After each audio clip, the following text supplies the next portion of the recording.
2018, Donald Trump stood before the cameras and said, China has been ripping us off for a very long time. Now we will rip them off. And with that, the US dropped a bomb. Not a real one, but a trade bomb. Suddenly, a war broke out between the world's two biggest economies. No guns, no tanks, just taxes. From taxes on TVs to tech to steel, the US imposed tariffs on over 10,000 Chinese products, totaling nearly $370 billion. China didn't stay quiet, they hit back with their own taxes on soybeans, cars, lobsters, even whiskey. China retaliated with tariffs on $110 billion of American goods. What started as a trade policy quickly escalated into a full-blown economic battle. Prices rose, markets panicked, and soon the entire world was feeling the heat. Tariffs are basically taxes on imported goods. So Trump believed that if foreign products become more expensive, Americans would buy local. Factories would return, jobs would be restored. But to understand how we even got to this point, we have to rewind a bit. So let's go back in time.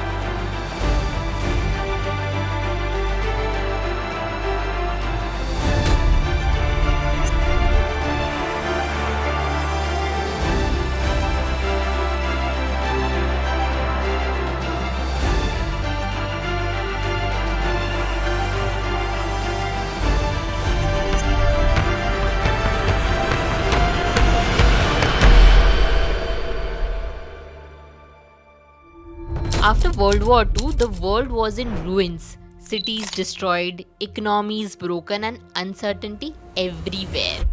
But the US stood tall.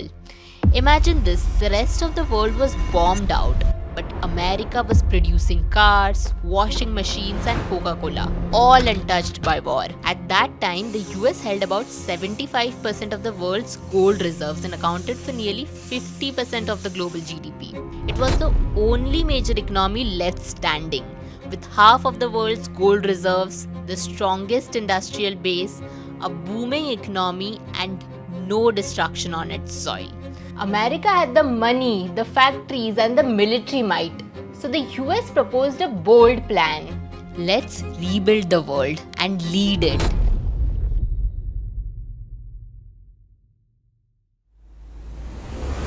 In 1944, 44 countries gathered in Bretton Woods, USA to create a new economic order. The US told the world, tie your currencies to the dollar. We'll back it with gold. We'll protect you.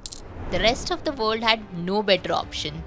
They needed dollars to rebuild, and only America could provide them.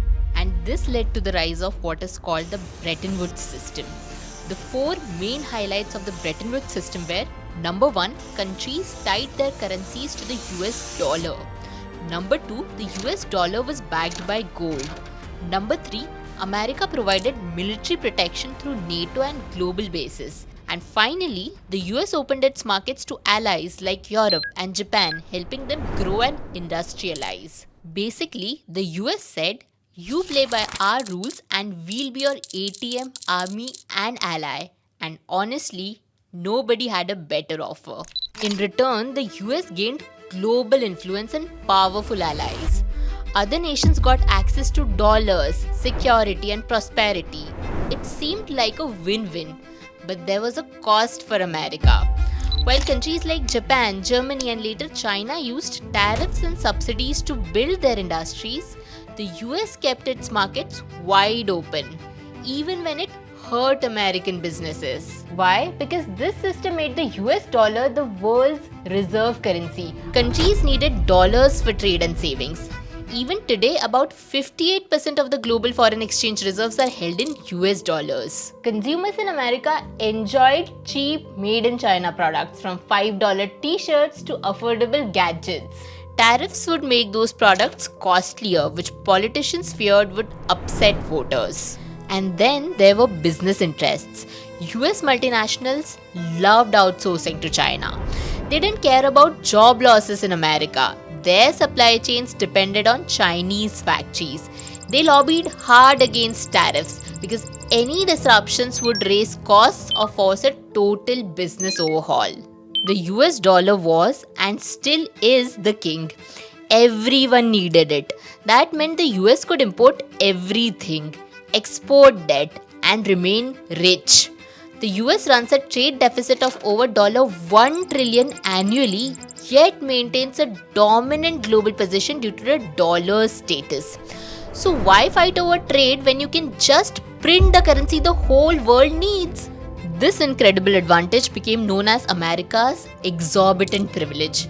But over time, demand for dollars grew faster than America's gold reserves. And that led to something called the Triffin dilemma.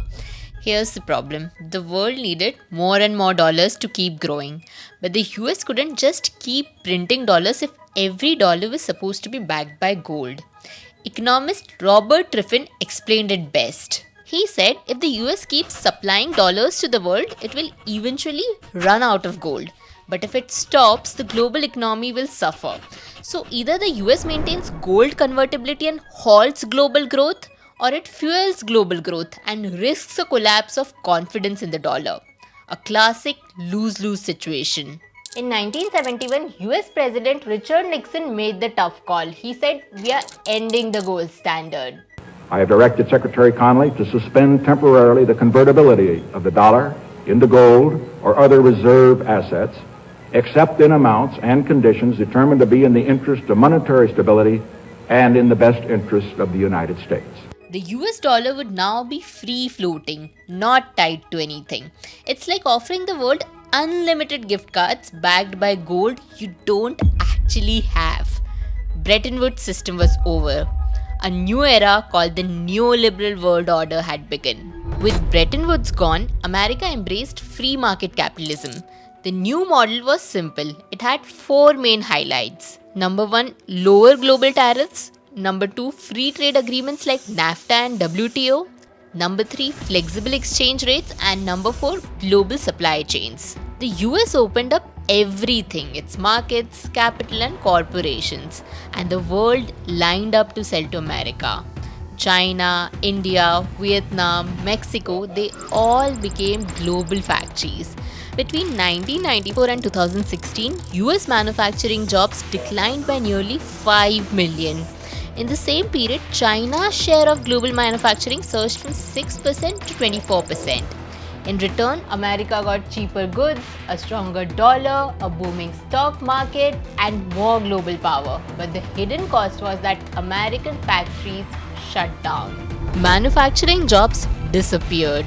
Entire towns lost their identities. This is called deindustrialization, and it hit small towns the hardest, the places that eventually voted for Trump. For years, these communities were told free trade helps everyone, but all they saw was vanishing jobs, falling wages, and shuttered factories. Wall Street was winning, but Main Street was bleeding. That quiet anger simmered for years until 2016. That's when Donald Trump, a businessman and TV celebrity, stepped into politics and flipped the script. He didn't speak like other politicians. He didn't promise more globalization. He said, "The system is rigged, China is winning, and America is getting played." Trump pointed to the ballooning trade deficit of US as proof. The US had a $375 billion goods deficit with China in 2017, rising to $419 billion in 2018. That alone made up nearly half of America's total trade deficit. And people listened, especially in the heartlands. That was the moment when the world began to witness the death of neoliberalism and the rise of something new. Fast forward to 2018, President Trump made good on his promise. Enough is enough, he said. America launched a trade war against China. Trump's team believed the old system made China strong and America weak. So they created a 3-step plan. Step 1, tariff chaos. Raise tariffs hard, even on allies, cause discomfort, and use that as a leverage in future negotiations. Step 2, reciprocal tariffs. Match others' tariffs. If they charge 30%, so do we. You tax us, we tax you. Fair deal. Step 3, the Mar-a-Lago Accord, which means building a new trading system like Bretton Woods, but one where US has more control. Countries would be ranked in 3 buckets. Number 1, green, friends, low tariffs, access to US markets and military protection. Number 2, yellow, neutral, may get partial deals. And finally, red, unfriendly, high tariffs, no perks. Now, to be in the green club, countries might need to tie their currency to the dollar, pay for US security, and align their policies with US interests.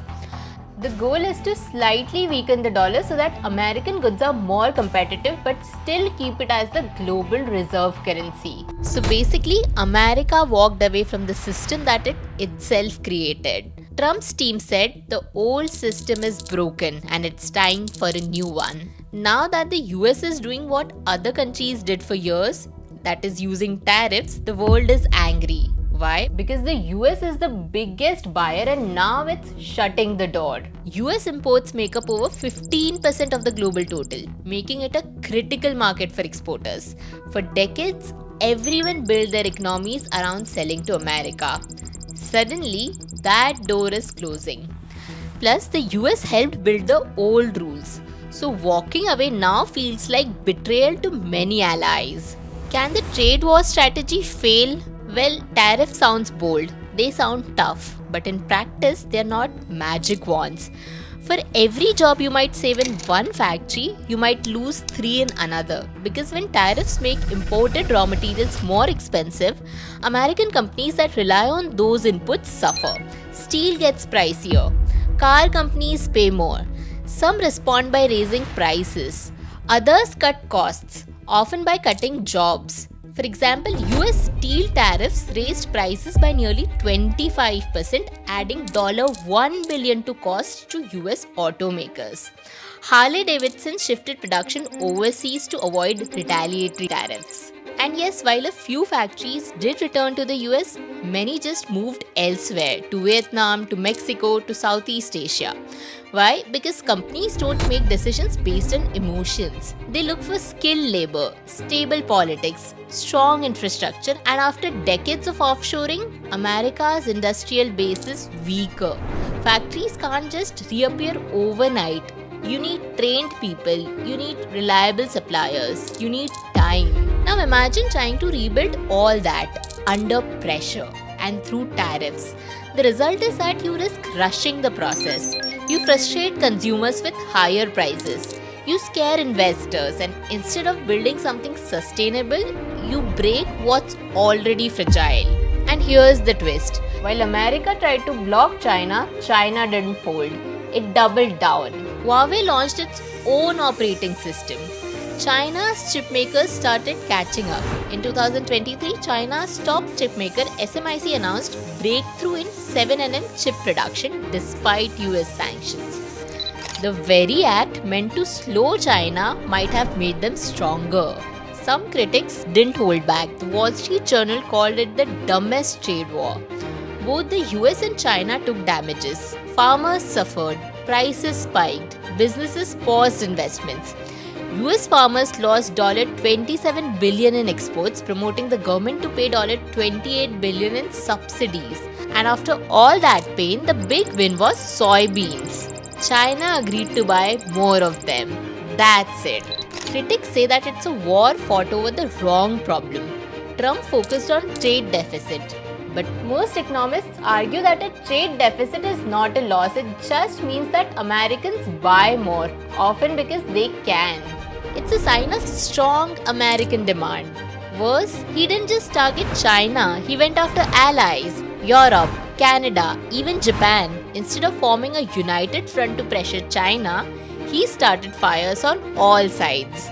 This wasn't just about trade, it's about the changing world order, it's about pride, power, about rewriting the global playbook. Did it work?